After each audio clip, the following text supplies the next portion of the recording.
Halo guys, balik lagi bersama aku Dr. Andi Setiawan di channel Dr. Andi Official, di mana pada video kali ini kita akan balik lagi di segmen Senin, sekilas kesehatan info. Dan bagi kalian yang baru gabung di channel ini, yang baru nemuin nih channel ini gitu ya, kenalin, ini merupakan channel yang pastinya akan memberikan kalian informasi-informasi, khususnya informasi kesehatan gitu ya. Dan yang pastinya akan sangat menambah wawasan kalian guys. Makanya jangan lupa subscribe channel ini dan tekan tombol lonceng notifikasinya agar kalian tahu terus kapan video terbaru diupload tiap minggunya di channel ini. Karena memang setiap minggunya akan ada segmen-segmen Senin yang pastinya akan cukup seru buat kalian simak gitu guys. Makanya jangan lupa subscribe. Dan anyway guys, kita langsung aja ke videonya.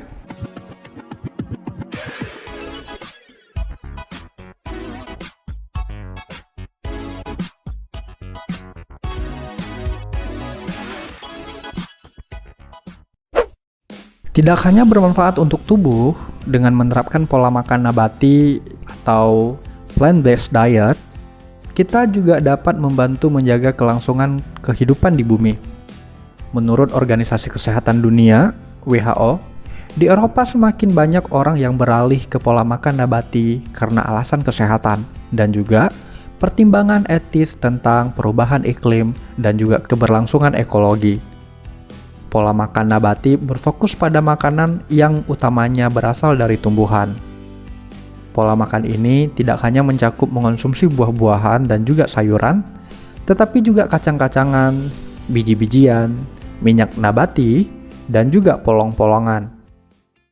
Namun, bukan berarti kita menjadi vegetarian, karena kita juga bisa mengonsumsi beberapa produk olahan susu selain tumbuhan, atau bahkan vegan yang tidak pernah mengonsumsi produk hewani seperti daging ataupun produk susu. Sebaliknya, kita secara proporsional memilih lebih banyak makanan yang berasal dari sumber nabati. Menurut Plant-Based Diets and Their Impact on Health, Sustainability, and the Environment 2021, terbitan kantor WHO, Eropa untuk pencegahan dan juga pengendalian penyakit tidak menular terhadap sejumlah manfaat pola makan nabati. Tulisan ini sebagian besar berdasarkan laporan tersebut. Di beberapa negara, perubahan pola makan ini baru saja muncul. Sedangkan di negara-negara lain, tren ini meningkat lebih cepat. Namun, menurut WHO, bukti bahwa pola makan nabati ini sehat sudah banyak ditemukan berdasarkan penelitian nutrisi mengenai pola makan nabati seperti diet Mediterania dan juga diet vegetarian. Diet Mediterania menurut WHO memiliki pola dasar makanan yang dominan yang bersumber dari nabati, tetapi juga mencakup ikan, unggas, telur, keju, dan juga yogurt yang dikonsumsi beberapa kali seminggu. Tentunya konsumsi daging dan juga makanan manis lebih jarang. Dalam studi populasi besar dan juga uji klinis secara acak, diet ini telah terbukti dapat mengurangi resiko penyakit jantung, sindrom metabolik, diabetes, kanker tertentu, khususnya kanker usus besar, payudara, dan juga prostat, depresi, dan penurunan daya ingat pada orang lanjut usia, serta fungsi mental dan juga fisik yang lebih baik. Diet vegetarian, kata WHO, juga telah terbukti mendukung kesehatan, termasuk menurunkan risiko penyakit jantung koroner, tekanan darah tinggi, diabetes, dan juga meningkatkan umur panjang. Selain itu, pola makan nabati bisa mencegah Alzheimer, autoimun, gangguan pencernaan, kanker, hipertensi, dan juga lainnya. WHO mencatat bahwa secara keseluruhan pola makan nabati ini rendah garam, rendah lemak jenuh, dan juga rendah gula tambahan, sehingga direkomendasikan sebagai bagian dari gaya hidup sehat. Pola makan nabati mengandung protein, lemak, karbohidrat, vitamin, dan juga mineral yang diperlukan untuk kesehatan yang optimal, termasuk tinggi serat dan juga fitonutrien. Orang dengan pola makan seperti itu memiliki resiko kematian dini rendah dan juga terlindungi dari penyakit tidak menular.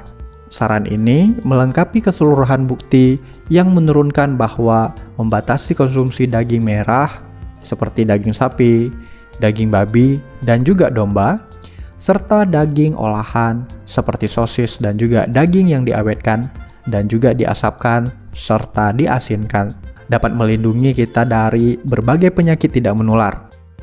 Namun, beberapa vegan mungkin perlu menambahkan suplemen khususnya vitamin B12 untuk memastikan bahwa mereka menerima semua asupan nutrisi yang dibutuhkan.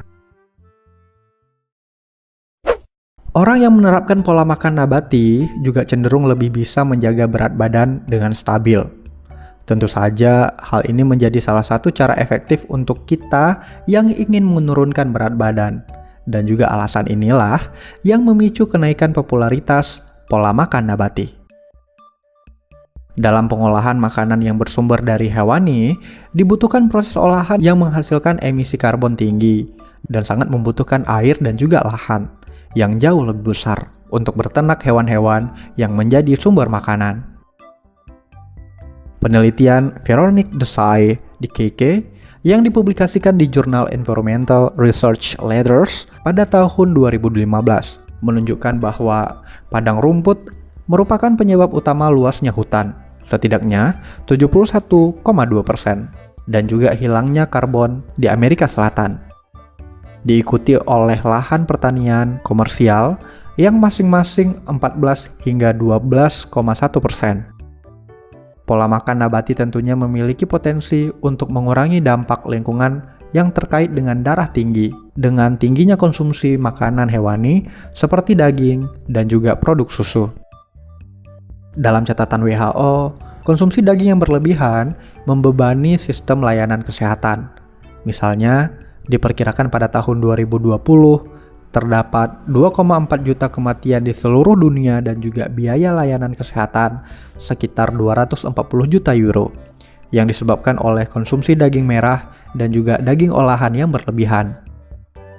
Menurut WHO, pergeseran ke pola makan nabati juga dapat membantu mencegah hilangnya keanekaragaman hayati. Pola diet ini dapat secara signifikan mengurangi penggunaan lahan pertanian dan juga pengembalaan.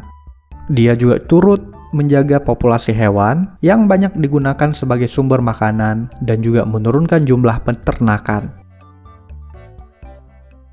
Bagi kita yang baru mengenal pola makan ini, atau mereka yang saat ini lebih sering mengonsumsi produk hewani, mungkin bisa mulai berfokus pada transisi terhadap menuju pola makan nabati.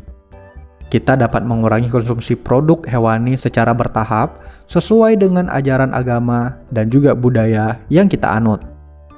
Kita juga perlu memiliki rencana pola makan nabati yang sehat dan juga terencana dengan baik agar dapat memberikan tingkat mikronutrien yang memadai. American Heart Association Academy of Nutrition and Diabetic saat ini mengakui bahwa pola makan nabati yang terencana dengan baik adalah pilihan sehat dan juga aman untuk kebanyakan orang dewasa. Menurut WHO, banyaknya manfaat pola makan nabati bagi kesehatan ini diprediksi akan menjadi tren diet yang tumbuh pesat hingga tercetus konsep One Health. Namun, hal ini memang perlu mendapatkan perhatian khusus dari para dokter dan juga ahli gizi agar penerapan pola makan nabati yang sehat benar-benar dapat memaksimalkan dampak One Health yang menguntungkan bagi manusia, hewan, dan juga lingkungan.